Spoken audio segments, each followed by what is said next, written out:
اعوذ باللہ من الشیطان الرجیم بسم اللہ الرحمن الرحیم۔ دیکھیے ہمارے جو اسلاف ہیں، صحابہ کرام کے بعد ائمہ، یہ ہمارے اسلاف میں چوٹی میں ہیں۔ ان اسلاف میں، ان ائمہ میں دو بنیادی قسمیں ہیں، ایک محدثین اور ایک فقہاء۔ محدثین، ان کا کام کیا تھا؟ قرآن تو اللہ نے خود جمع کر دیا تھا، میں پہلے دن بیان کر چکا ہوں حضور کے سیرہ مبارک میں۔ حضور نے صحابہ کو اسی ترتیب سے قرآن پڑھا دیا اور سینکڑوں صحابہ نے یاد کر لیا۔ پھر جو کمی اگر رہ گئی تھی، کتابی شکل میں حضرت ابوبکر لے آئے۔ پھر اگر اس میں کوئی فرق پڑ رہا تھا پڑھنے کے انداز میں، تو ایک کتابت کے اوپر جمع کر دیا حضرت عثمان نے۔ بات ختم ہو گئی۔ خلافت راشدہ میں قرآن کا معاملہ تو محفوظیت کی آخری درجے کو پہنچ گیا۔ اب اصل مرحلہ کیا تھا؟ حضور کے اقوال مبارک کو جمع کرنا۔ صحابہ ہیں، منتشر ہو گئے ہیں، کوئی صحابی کوفے چلے گئے، کوئی صحابی دمشق چلے گئے، کوئی کہیں چلے گئے، کوئی کہیں چلے گئے۔ اب ان سب کے پاس، کسی کے پاس اتنی احادیث، کسی کے پاس اتنی احادیث، ان کو جمع کرنے کا کام، پھر چھان پھٹک کرنے کا کام، پھر مرتب کرنے کا کام، یہ کس نے کیا؟ محدثین کرام نے۔ بہت بڑے محسن ہیں اس امت کے محدثین کرام، پوری زندگیاں کھپائیں۔ ایسا بھی ہوا ہے، ایک محدث مدینے سے چلتے ہیں، انہیں معلوم ہوتا ہے کہ ایک صحابی دمشق میں ہے، ایک حدیث وہ بیان کرتے ہیں، ذرا باریک بات ہے، سمجھ لیجئے گا۔ ان کو وہ حدیث معلوم تھی، لیکن وہ حدیث 3 راویوں کے راستے سے آ رہی تھی۔ ان کے پاس جو حدیث تھی وہ 2 راویوں کے حوالے سے تھی۔ اب وہ جاتے ہیں اور وہ دمشق کا سفر کرتے ہیں صرف اس حدیث کو سننے کے لیے، سواری سے اترتے بھی نہیں۔ میں نے سنا ہے آپ حضور کی یہ حدیث بیان کرتے ہیں، جی ہاں، ذرا مجھے سنا دیجئے۔ سنا دیا، ویسے ہی اپنے اونٹ کی جو ہے گردن موڑ لی کہ واپس، بھائی اترو، ٹھہرو، قیام کرو۔ نہیں، میں صرف ایک حدیث رسول تم سے سننے کے لیے آیا تھا، میں اپنے اس سفر میں کوئی اور مقصد جمع نہیں کرنا چاہتا۔ یہ کام کیا محدثین نے۔ لوگ سمجھتے ہیں جیسے کہ ڈرائنگ روم میں بیٹھے ہوئے آرام سے کتابیں پڑھتے ہیں، شاید ایسے ہی محدثین کا کام تھا۔ انہوں نے جس طرح زندگیاں لگائی ہیں اور جس طریقے سے حدیث کو جمع کرنے کے لیے مشقتیں جھیلی ہیں، اس کا آج ہم تصور نہیں کر سکتے۔ اچھا، وہ تو محدثین کرام ہیں، ان میں بھی اب ایک کا نام نوٹ کر لیجئے۔ چوٹی پہ کون ہے؟ امام بخاری، امام مسلم، امام ترمذی، امام احمد ابن حنبل، امام ابن ماجہ، امام ابو داؤد، سب ہیں۔ لیکن چوٹی پر رئیس المحدثین کون ہے؟ امام بخاری۔ اچھا، اب تیسرا طبقہ ہے ہمارے ہاں، دوسرا، وہ ہے فقہاء۔ قرآن بھی جمع ہو گیا، حدیث بھی آ گئی، اب اس سے احکام نکالنے بھی تو ہے نا، استدلال کرنا ہے، حدیثوں کو جوڑنا ہے، قرآن کے ساتھ ان کا ربط تلاش کرنا ہے، اور پھر کوئی حکم تلاش کرنا ہے، اجتہاد کرنا ہے۔ یہ کام جنہوں نے کیا انہیں ہم کیا کہتے ہیں؟ فقہاء کرام۔ اور ان میں بہرحال جو لوگ یہاں جمع ہیں، مجھے یقین ہے کہ وہ اس بات کو تسلیم کرتے ہوں گے کہ ان میں چوٹی پر ہیں امام ابو حنیفہ رحمۃ اللہ علیہ، امام اعظم۔ پوری دنیا نے تسلیم کیا ہے کہ قانون کا جتنا سینس امام ابو حنیفہ کو ہے، قانون ایک علیحدہ شے ہے، اخلاقیات علیحدہ چیز ہیں۔ ایک شے کا اخلاقی تقاضا کچھ اور ہے، قانونی تقاضا کچھ اور ہے۔ آپ کو کسی نے تھپڑ مارا، اخلاقی تقاضا کیا ہے؟ معاف کر دو بھائی۔ اور قانونی تقاضا کیا ہے؟ جوابی تھپڑ رسید کرو۔ اس لیے کہ اگر یہ نہیں کرو گے تو اس کی ہمت افزائی ہوگی، یہ کسی اور کو بھی تھپڑ مارے گا۔ میں اپنا احساس عرض کر رہا ہوں، اور دنیا میں جو بات مانی گئی ہے کہ جس کا نام لیگل سینس ہے، قانون کا ایک فہم، اس میں دنیا کا کوئی شخص مقابلہ نہیں کر سکتا امام ابو حنیفہ کا۔ آپ صحابہ کو ان سے مستثنیٰ کر دیجئے، ظاہر بات ہے انبیاء اور رسولوں کا معاملہ نہیں ہے، تو باقی انسانی نوع انسانی کے اندر امام ابو حنیفہ کا پلے کا کوئی شخص، ان کے برابر کا کوئی شخص قانون کا فہم رکھنے والا آج تک پیدا نہیں۔ تو سید الفقہاء کون ہوئے؟ امام ابو حنیفہ۔ اور رئیس المحدثین کون ہے؟ امام بخاری۔ یہ ساری جو میں نے اس وقت آپ کو تمہید بیان کی وہ اس مسئلے کے لیے پریشان کن مسئلہ یہ ہے کہ امام ابو حنیفہ کی طرف یہ بات منسوب ہے کہ وہ یہ فرماتے ہیں الایمان قول، ایمان نام ہے صرف قول کا، عمل اس میں زیر بحث نہیں آتا۔ ولا یزید ولا ینقص، وہ ایمان نہ گھٹتا ہے نہ بڑھتا ہے۔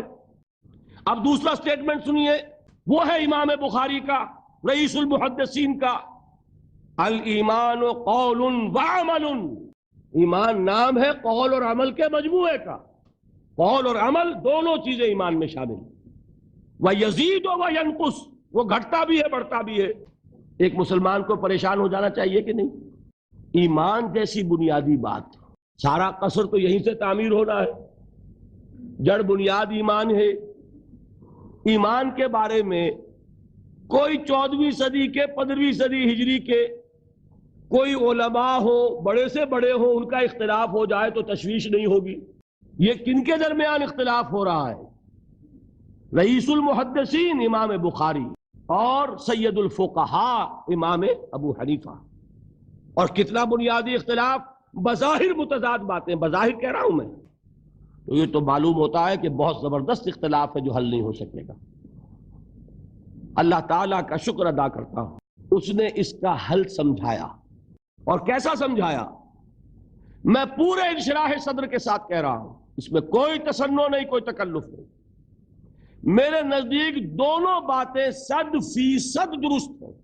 یہ نہیں کہ 50% یہ درست 50% وہ درست، نہیں، یہ بھی 100% درست، یہ بھی 100% درست۔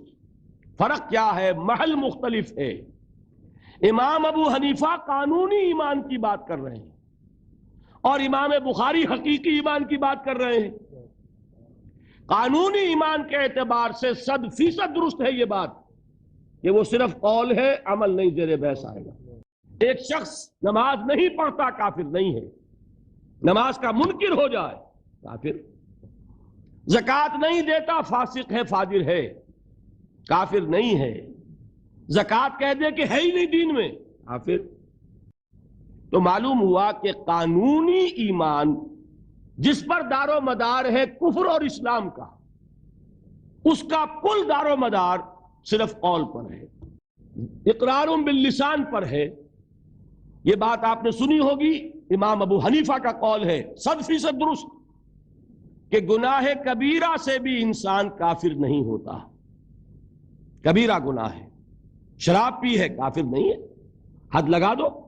حضرت عمر نے اپنے بیٹے پر حد جاری کی، ایک مرتبہ مصر میں حد جاری ہو چکی تھی، لیکن حضرت عمر کو احساس ہوا کہ وہاں شاید رعایت کی گئی ہوگی خلیفہ کے بیٹے پر حد جاری کرنے میں، لہذا پھر بلایا اپنے پاس اور دوبارہ حد جاری۔ اگر کسی سے زنا ہو گیا ہے، میں آپ کو واقعہ سنا چکا، غامدی خاتون کہ ذرا کسی نے کہہ دیا بے حیا عورت تھی، تو حضور نے کیسی ڈانٹ پلائی ہے، کتنا اس کا رتبہ بیان کیا ہے۔ اس نے تو وہ توبہ کی ہے کہ مگر مدینے کی پوری آبادی پر اس کو تقسیم کر دیا جائے تو سب کی نجات کے لیے کافی ہو جائے۔ البتہ حقیقی ایمان، اب یہاں زمین و آسمان کا فرق آ جائے گا۔ ایمان دل میں اتر جائے تو کون نہیں جانتا کہ دل میں جو بات اتر جائے وہ عمل پر ضرور اثر انداز ہوتی ہے۔ یہ بات سیدھی سی ہے، دل میں یقین ہو عمل اس کے مطابق ہوگا۔ 2 اور 2 4 کی طرح مثالیں دے دوں آپ کو۔ آپ کو یقین ہے آگ جلاتی ہے، آپ ہاتھ ڈالتے ہیں اس میں، کیوں؟ یقین ہے کہ جلاتی ہے، لہذا کوئی شخص ہاتھ نہیں ڈالے گا، غلطی سے پڑ جائے تو پڑ جائے، جان بوجھ کے کون ڈالے گا؟ اچھا، میں بلکہ یہاں تک کہا کرتا ہوں کہ یقین تو بڑی دور کی شے ہے، گمان بھی ہو، گمان، اس کا نتیجہ بھی عمل میں نکل آتا ہے۔ کون شخص نہیں جانتا کہ سارے سانپ زہریلے نہیں ہوتے؟ معلوم ہے نا، لیکن جو سانپ ہے پتہ نہیں کم بخت یہ زہریلا ہے کہ نہیں؟ یقین نہیں ہے کہ یہ زہریلا ہے، ہو سکتا ہے کہ زہریلا ہو، صرف زن ہے نا، آپ قریب پھٹکتے ہیں اس کے۔ معلوم ہوا کہ یقین تو بڑی شے ہے۔ کیا دل میں یہ یقین ہو کہ اللہ ہے اور مجھے دیکھ رہا ہے، اور مجھے اس کے حضور میں حاضر ہونا ہے، پھر بھی آپ شراب پی سکیں گے؟ بتائیے۔ اگر چوراہے پر کانسٹیبل کھڑا ہے، آپ نے دیکھ لیا، ساتھ ہی آپ نے دیکھا ایک کونے میں موٹر سائیکل لے کر تیار سارجنٹ بھی کھڑا ہے، آپ کی گاڑی صحیح جگہ آ کے رک جائے گی نا، 1 انچ آگے نہیں بڑھے گی۔ اور اگر آپ نے دیکھا کہ چوراہا خالی ہے، کوئی دیکھنے والا ہے نہیں، تو اچھے بھی دائیں بائیں دیکھ کے نکل جاتے ہیں کہ نہیں؟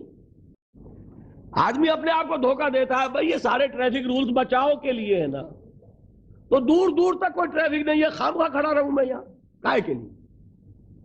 لیکن دور دور تک کوئی ٹریفک نہ ہو لیکن سارجنٹ کھڑا ہو، پھر آپ پابندی کریں گے کہ نہیں؟ اگر یہ یقین ہو کہ اللہ ہے اور مجھے دیکھ رہا ہے، تو کیا اس کا قانون توڑیں گے آپ؟ یقین والے ایمان کے ساتھ معصیت جمع نہیں ہو سکتی۔